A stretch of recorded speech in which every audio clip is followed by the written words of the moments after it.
Sister Theresa? Sure.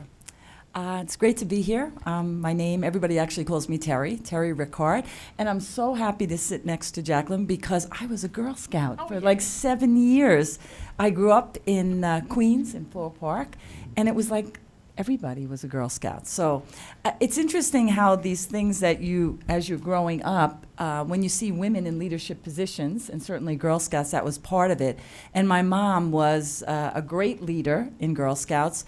And all the kinds of, I think when we see women in leadership positions, whether it be in the corporate, not-for-profit, or volunteer organizations, that gives us models to be looking up to. And I think those very positions are really key to developing girls and women. In terms of myself, I grew up in a family that volunteerism, faith, church was really important.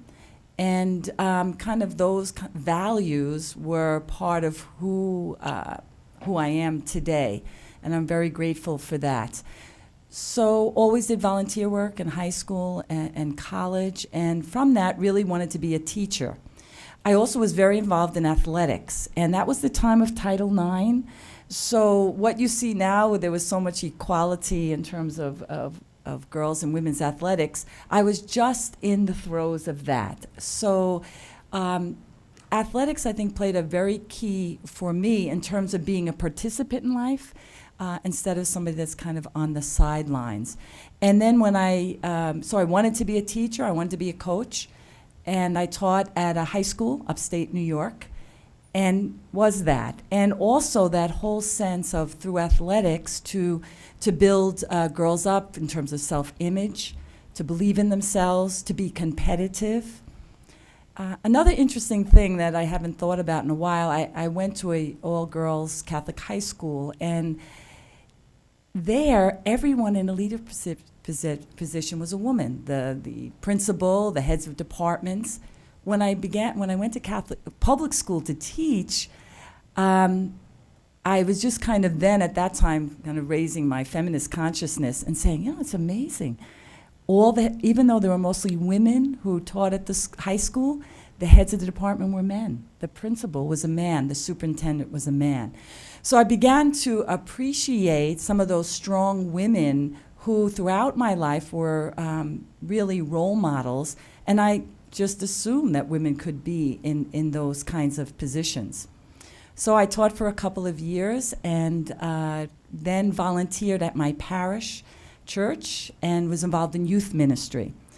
And then I began to see that something that I thought was missing in what I was doing in teaching in the high school, kind of this kind of values, and that I really wanted to do some kind of full-time church ministry. Now, in the Catholic Church, not very easy, especially at that time, to be in full-time ministry as a lay woman. And also, most of the, particularly parish ministries, were by men, and only men can be ordained, and that's still true today. So it's just kind of interesting how I kind of moved into that. First, I joined this this team of spiritual renewal. I was 20-something years old, and we were actually preaching, which was kind of unheard of at that time, in different Catholic parishes. And from there, I said, well, this is really what I want to give my life to, because I saw people's lives being touched and changed. And from there, I met the Dominican sisters. And what I had this stereotype of sisters. And some of you might be saying, well, she's a Catholic sister. How come she's not wearing that outfit, you know? And honestly, I've been a sister 26 years, and I've never worn that outfit. So 95% of the Catholic sisters in the United States, their presence of college, running all sorts of social service agencies for the homeless, trafficking, all these kind of issues are just really key to who we are today.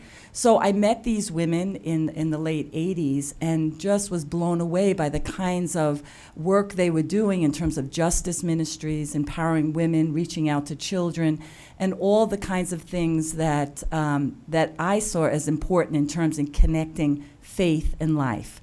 So for me, that my faith had to be a faith that made a difference in terms of acts of charities, and works of justice. So these women who kind of attracted me and said, I want to be part of something bigger than myself.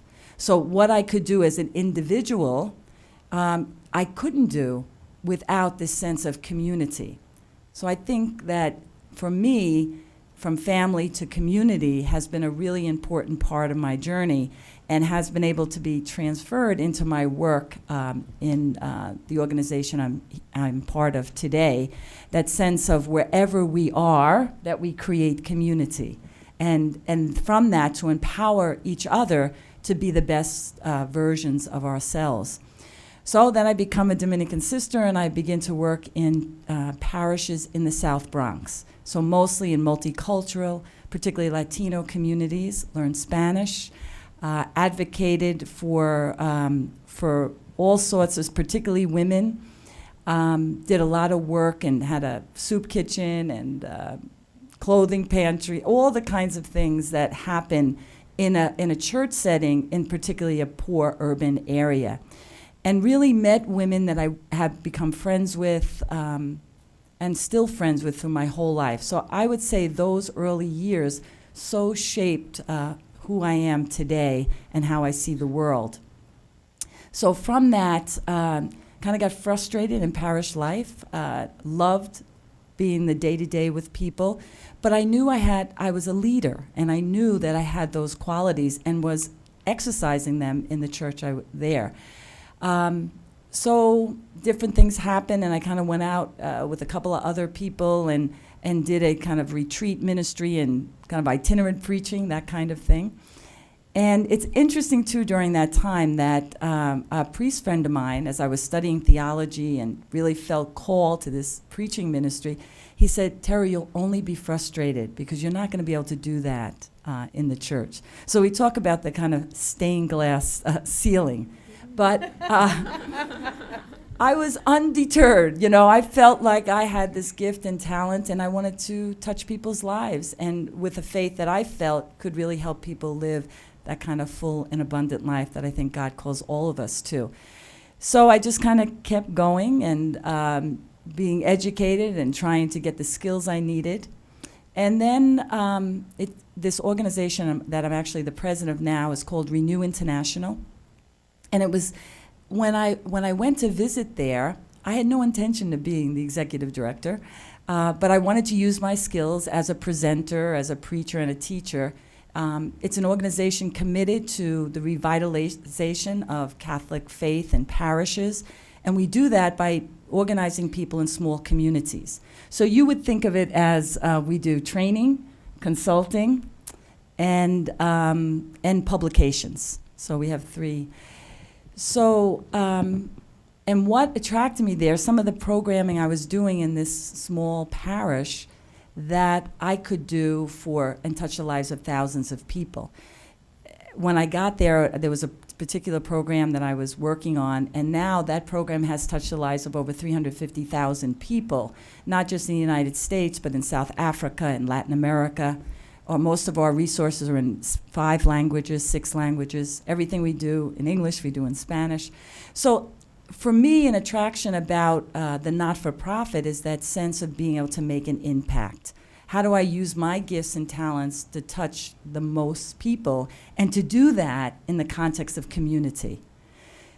When I went to Renew International, I thought being the executive director was to be an administrator. And I'm a free spirit. I didn't want to be an administrator. I wanted to be out with the people. And probably into it about 3 years, and when I was kind of approached to take more leadership, I began to see that being a leadership is doing the work. And it's not, we have to do administration and management, which I actually like now, but it's about, again, when you are the leader or in any organization or whatever department you're in, you can make a greater impact on others. So for me, you take one step after the other. You work as hard as you can. You're committed to what you're doing. You're never about you. You're trying to build up the people that you're working with. And you get raised up in a way. And then when I was raised up in that kind of leadership, I said yes. And I've been the president there for 5 years. Formally, there was a priest who was the head of that organization. I'm one of the only Catholic women who are head of a Catholic pastoral kind of organization in the United States. There are many Catholic women, many of them sisters in the past, now lay women, who are the head of Catholic charities or different social service agencies. But mine is particularly church focused, so that's what's a little bit unique about my position there. I guess some advice I would say that wherever you are, to be a leader in that area and take initiative. And don't let other people tell you what you can't do or not able to do. Just do it. Make it happen. I think, too, that this sense of community, and I think that we can bring this as women, that sense of the connectedness with others. And I think you become your best self and you get ahead or you achieve when you do that with other people and be as concerned about their career and how they're developing their gifts and talents. And when that's able to happen, then you can be fully use the gifts you have for the betterment of whatever organization or cause that you might be about. And I would say that when I hear other people dragging to work, or they say, I hate to do this, or I can't wait to retire, I love what I do. I love the people I work with. I work with very talented, committed people. We have a sense of mission and focus. And we're not perfect. We're not trying to save the world. I'll tell you a short story about that. When I first became a sister, I'm working in the South Bronx. I'm so fired up. I'm going to save the world and my own poor soul. And I was involved with this youth group, and a lot of the kids were involved in gangs, and we were getting them back into the church and involved. And this one boy, I'll never forget him. His name was David. He was actually killed in gang violence. And it just brought me to terrible despair. You know, where is God in all this? And I thought I was giving my life, and what about this? And I went to an older sister and kind of a spiritual director, and I was talking to her about all this and about me and about me and about me. And she said, you know, there's only one Savior, and his name is not Theresa Rickard. So I'll end with that. Thank you, Sister Theresa.